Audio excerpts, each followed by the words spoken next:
Hello, Uncle Josh. Hello, madam. How are you doing? I'm doing okay. How is your broken heart? It is well. It is well. All right. All right. Let's go. Some people disagree with you on your last video Which one? where you said most husbands are faithful.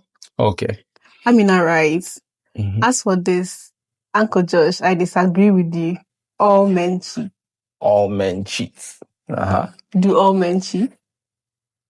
Well, no, not all men cheat. Some men cheat. Not all men cheat. Have you ever cheated? Have I ever cheated on my wife? Have I ever cheated when I was in a relationship, or have I ever cheated on my wife? On your wife? On my wife. Yes. Okay. When I was in a relationship and on my wife, I have, as far as I know, I have never cheated. I mean, let me be serious. No, I've never cheated. Why? There are several reasons why I haven't cheated. The first reason is, it may sound interesting. The first reason why I haven't cheated is because my dad cheated on my mom. Okay. And I saw what the infidelity did to my mother. I mean, I still have memories of being a young boy and seeing my mother crying through the night. I still have memories of the quarrels they used to have around it. And I saw what it did to me, what it did to my siblings, and how it affected us then and still affects us to this day, but for grace. So I think I made a decision that I didn't want to put any woman through what I saw my dad putting my mom through. So, I mean, that was my first reason. Mm-hmm. My second reason why I don't cheat is I was very close to my dad. I love my dad to bits, and he's late, and I saw how things ended for him.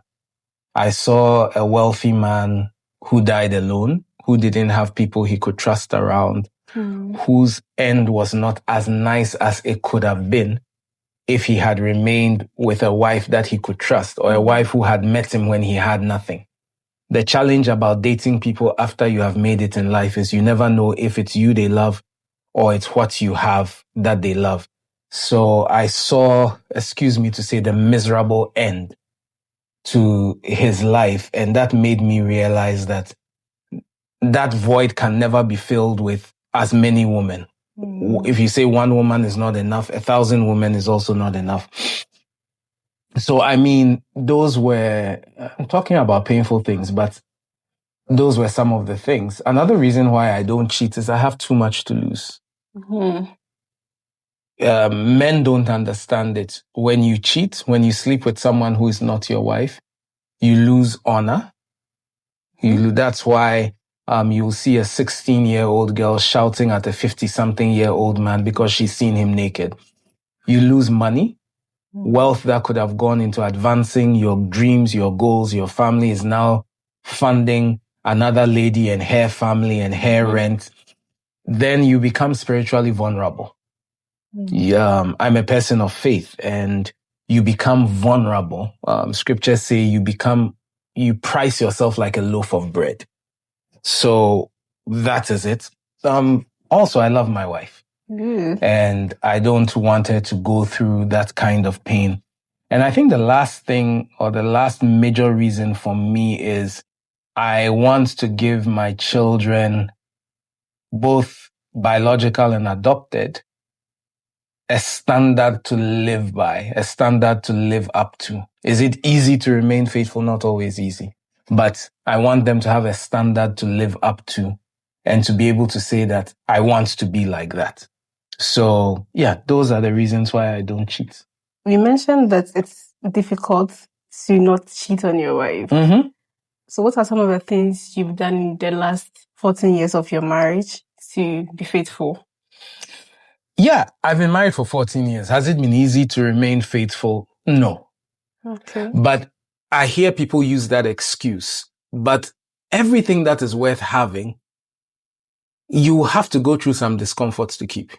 You have to go through discomfort to keep your job. You have to go through discomfort to stay in the right weight and be fit. You have to go through discomforts to have a relationship with God. You have to go through discomforts to go back to school and get another degree. So why do we suddenly think that if something is hard, it means that it can't be done?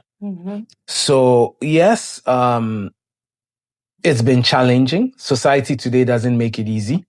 There are young ladies out there who actually prefer a married man to a single guy. But what are some of the things that I do? The first thing is that I believe it's possible. I've had to believe I'm not a goat. The only person who can say that I couldn't do anything about it and I'm a man and because of that I cheated is a goat. The difference between a human being and a goat is that a goat cannot control its passions. I'm a farmer. That's why goats will mate with their mothers, their sisters, anything. But a human being can make choices. So I've had to believe that I'm not a goat. It is possible to remain faithful. The second thing I've done that has helped me over the years is I had to eliminate all my friends who believed cheating was okay. You know, a companion of fools will soon come to ruin. Someone says that if you turn around and you're surrounded by 5 foolish people, count well, there are 6 foolish people. So I had to understand clearly the law of the sixth man, that if I want to remain faithful to my wife, I need to keep friends who also believe in remaining faithful. That means friends that feel it's okay, friends that believe that, oh, once in a while you should go behind your wife. They are no longer my friends. They are my acquaintances. Maybe they think they are my friends, but I don't consider them as friends. Then I had to replace them with friends who have the same value system as me. I had to replace them with friends who have the same value system as me. Then I had to make sure I stay away from porn, stay away from sexually charged series, videos, movies. When I'm searching for these things, I search for PG or 16 because what you see sows a seed in your heart. And the reason why it's difficult to be satisfied with your wife is because you see too much. Think about it. When old men were in the village, it was easier for them to remain faithful to their wives because the only people they were seeing were people in the village. When you come into the city, it becomes more difficult because now you are seeing more women. When you go on social media, you are seeing even a lot more. So for me, when I'm on social media, if I see a lady that's doing things on her, maybe it comes on my FY page, I block.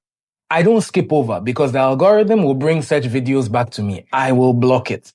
So I made a decision, no porn, no lascivious things. I don't want to see what is out there. As my father in the Lord will say, look into your soup. So I had to make like that serious decision that, hey, this is what you are doing. Then I've always had to remind myself of the fact that if I cheat on my wife, I may have thought I am hunting, but I was the one being hunted. A lot of men feel like, oh, they got that girl. You see that national service girl that came to the office, I got her. No, she got you. A lot of men think they are pursuing the lady, but they don't know that the lady set you up from the beginning. If not, when you got to the room with her, why did her pants match with her bra? Because she knew she was setting you up. So I've come to the understanding that women are more powerful than we give them credit for, and women hunt in a very subtle way, and I'm not about to allow myself to be hunted. No, my mother didn't raise a fool. I'm not about to allow myself to be hunted. So I remind myself about that even though, no, I'm the one being hunted, I am not the one doing the hunting. Then this one may sound crazy, but if you're a person of faith, you may have seen this in, I think, the book of Job. I think it's Job 31. He says, I've made a covenant with my eyes, verse 1, not to look at a woman lustfully. I actively pray in my devotion and I tell God, God, please give me eyes for only my wife. Keep my eyes from wandering. When I begin to find myself being attracted to another person, I personally take it into my place of prayer. Lord, I'm beginning to look at this lady a little too much. Kill it now, help me. I probably have mentioned about 4 or 5. I don't know how many they are now. Another thing is that I have 3 friends that I'm accountable to. I have 3 friends that I'm accountable to, that I talk to on a regular basis. And we ask questions like, how is the marriage doing?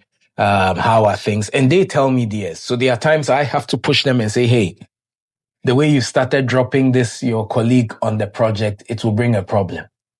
And I remind myself that I have too much to lose all the time. I remind myself, look, I've sacrificed too much and been through too much from childhood to now to put all of that on the line for 15 minutes of pleasure. That can ruin everything I have done. So these are things that I do. It's not easy, but I hope, and the only reason why I'm being vulnerable and sharing all of this is that I just hope it will help someone out there. We don't have enough men talking about these things, and I hope it will help someone out there. Do you have any other question for me? No, for now. So what has stuck out for you in the things that I've said? Association. Association. Yes. So you're going to check your boyfriend's associates. Does your boyfriend have bad friends? No, he doesn't. He doesn't. All right. Uncle Josh is out. Thank you, guys.